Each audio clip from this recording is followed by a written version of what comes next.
This video is about the recent trend of high earners in high-tax states relocating to lower tax areas due to the COVID-19 pandemic and the resulting loss of income in New York and California.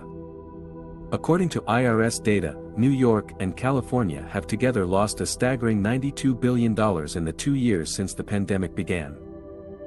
In 2021 alone, New York reported a net loss of $25 billion, while California reported a loss of $29 billion. For years, this trend of income migration from high-tax states to lower-tax states has been steadily on the rise, and the pandemic only accelerated it further. The biggest winner of this was Florida. The Sunshine State gained a net of $128,000 households in 2021, bringing in over $39 billion in income. Nearly a third of this gain came from New York alone. $10 billion in income was migrated from the Empire State. Other states that saw gains were Texas, Nevada, North Carolina and Arizona, which saw $14 billion in income combined.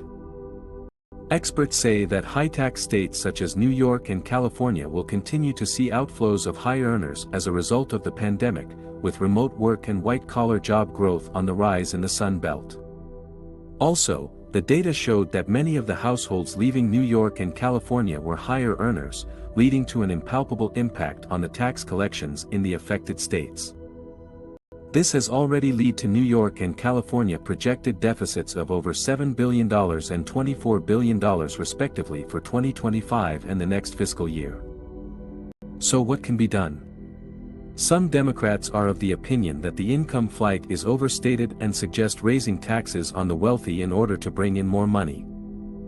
However, New York Governor Kathy Hochul blocked an attempt to raise taxes on New Yorkers earning more than $5 million a year. So where do we go from here?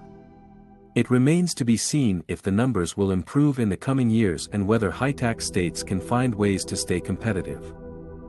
But one thing is certain. The COVID-19 pandemic has only added to the trend of high earners migrating to lower tax areas, making the stakes higher than ever.